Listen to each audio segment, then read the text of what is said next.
ओम शांति। आज 22 जून 2024 के ईश्वरी मधुर महावाक्य सुनते हैं। मीठे बच्चे, यहाँ तुम बदलने के लिए आए हो। तुम्हें आसुरी गुणों को बदल दैवी गुण धारण करने हैं। यह देवता बनने की पढ़ाई है।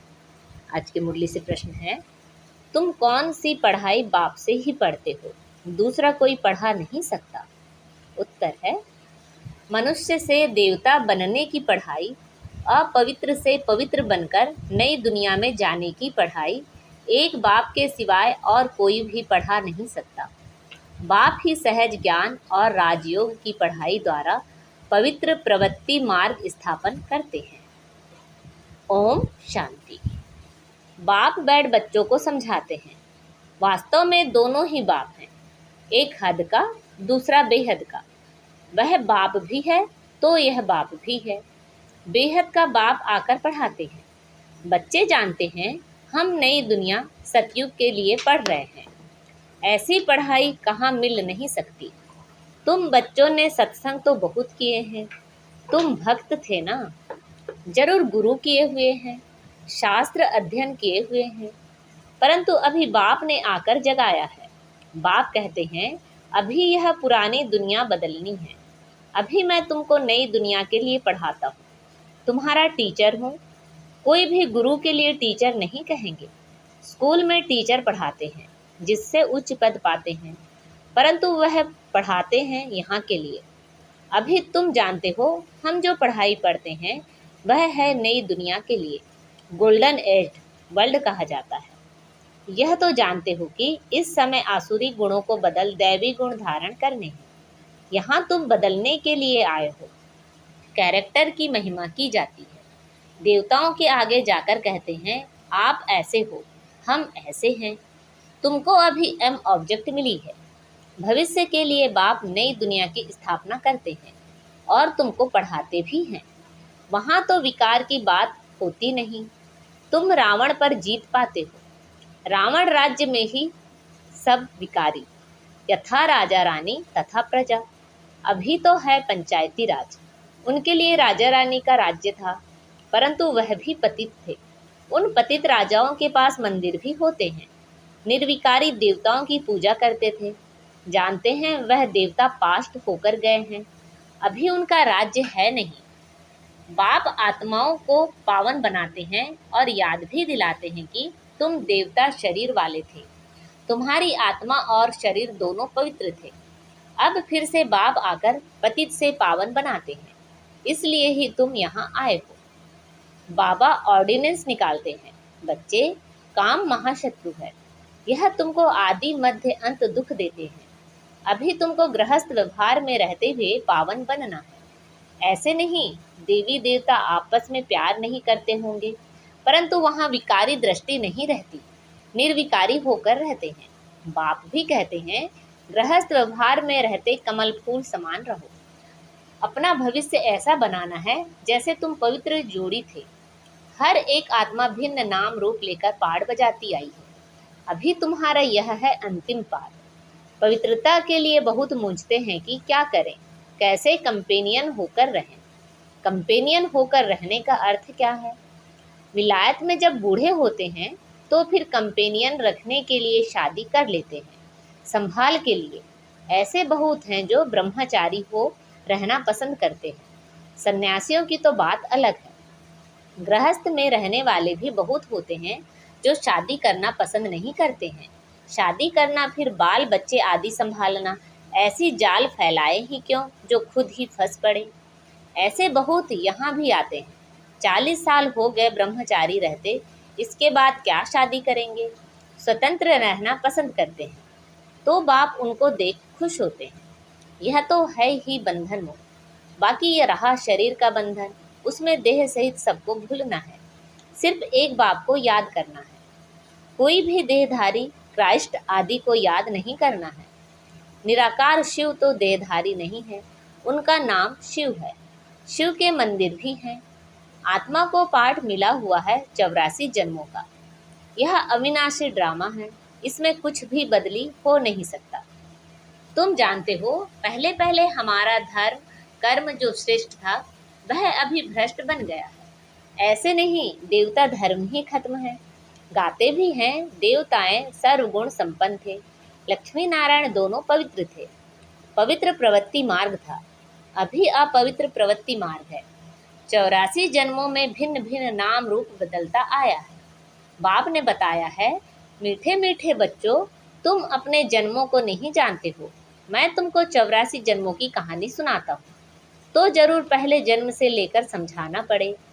तुम पवित्र थे, अब विकारी बने हो तो देवताओं के आगे जाकर माथा टेकते हो। क्रिश्चियन लोग क्राइस्ट के आगे, बौद्धी लोग बुद्ध के आगे, सिख लोग गुरु नानक के दरबार के आगे जाकर माथा टेकते हैं। इससे मालूम पड़ता है कि यह किस पंथ के हैं। तुम्हारे लिए तो कह देते हैं यह हिंदू हैं।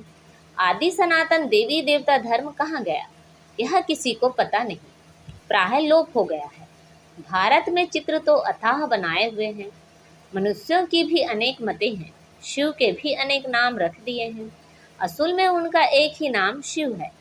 ऐसे भी नहीं उसने पुनर्जन्म लिया है तब नाम फिरते जाते हैं। नहीं, मनुष्यों की अनेक मतें हैं तो अनेक नाम रखते हैं। श्रीनाथ द्वारे जाओ तो वहाँ भी बैठे तो वही लक्ष्मी नारायण है। जगन्नाथ के मंदिर में भी मूर्ति वही है, नाम भिन्न भिन्न रखे हैं। जब तुम सूर्यवंशी थे तो पूजा आदि नहीं करते थे। तुम सारे विश्व पर राज्य करते थे, सुखी थे। श्रीमत पर श्रेष्ठ राज्य स्थापन किया था, उसको कहा जाता है सुखधाम। और कोई ऐसे नहीं कहेंगे कि हमको बाप पढ़ाते हैं, मनुष्य से देवता बनाते हैं। निशानी भी है, जरूर उन्हों का ही राज्य था।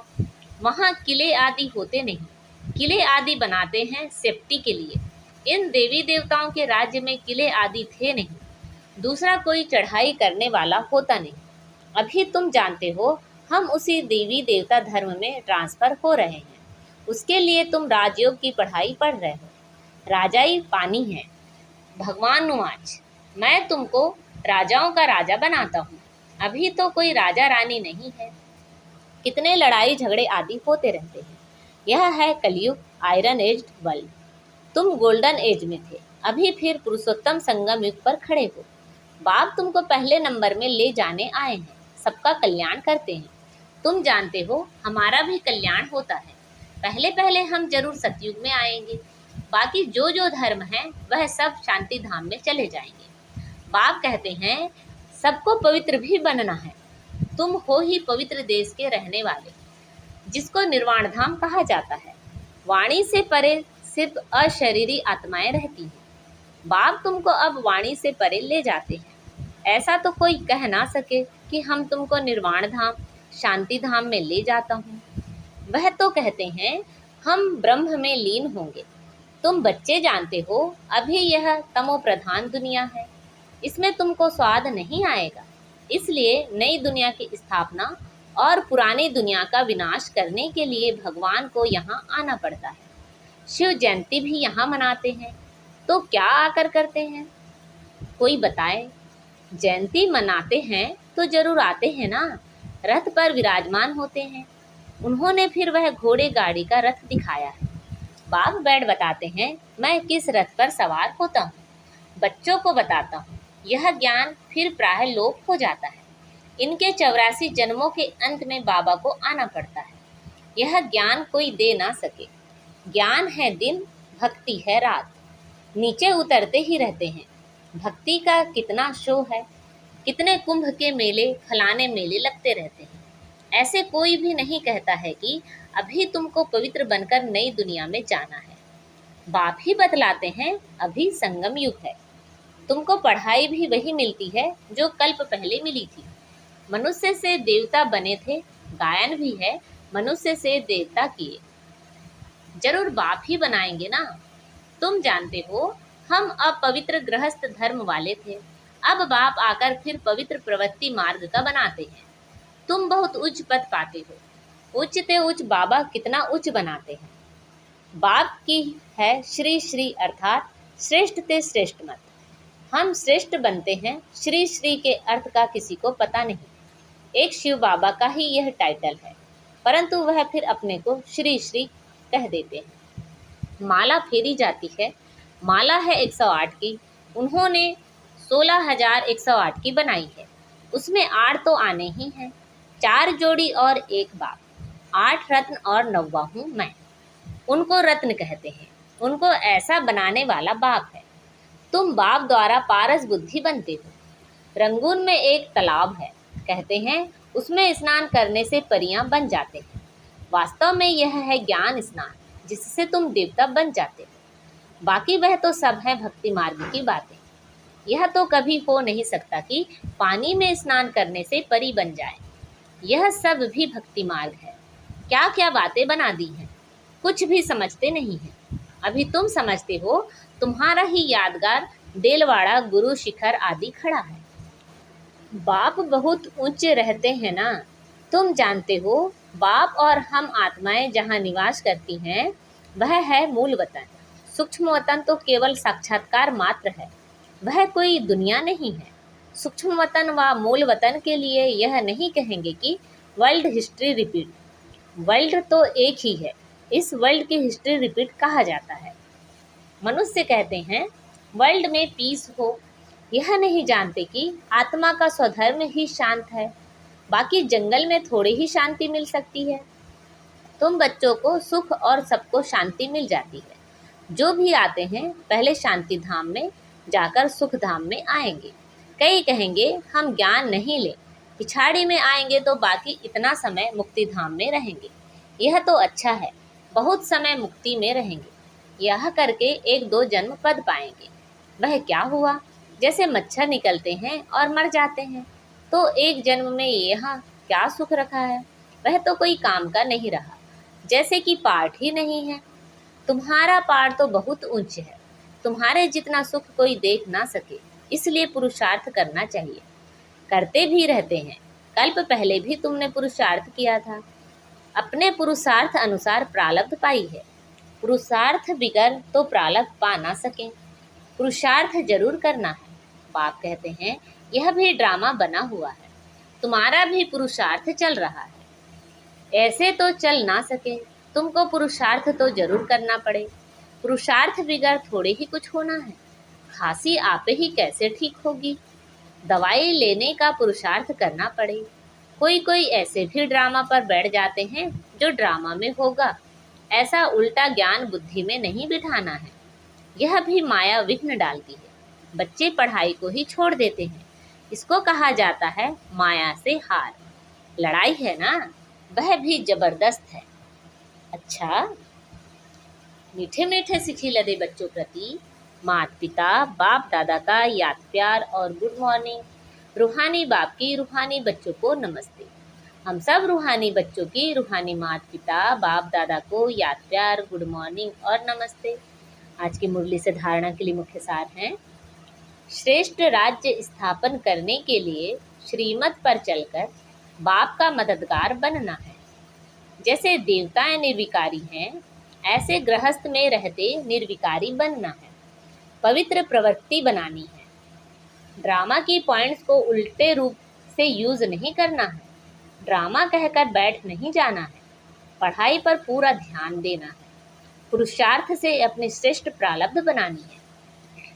आज बाबा ने हमें वरदान दिया है, कमल पुष्प का सिंबल बुद्धि में रख, अपने को सैंपल समझने वाले न्यारे और प्यारे भव। कमल पुष्प का सिंबल बुद्धि में रख, अपने को सैंपल समझने वाले न्यारे और प्यारे भव। प्रवृत्ति में रहने वालों का सिंबल है कमल पुष्प, तो कमल बनो और अमल करो। अगर अमल नहीं करते तो कमल नहीं बन सकते। तो कमल पुष्प का सिंबल बुद्धि में रख, स्वयं को सैंपल समझकर चलो। सेवा करते न्यारे और प्यारे बनो। सिर्फ प्यारे नहीं बनना, लेकिन न्यारे बन प्यारे बनना, क्योंकि प्यार कभी लगाव के रूप में बदल जाता है। इसलिए कोई भी सेवा करते न्यारे और प्यारे बनो। आज का स्लोगन है, स्नेह की छत्र छाया के अंदर माया आ नहीं सकती। स्नेह की छत्र छाया के अंदर माया आ नहीं सकती। अच्छा, ओम शांति।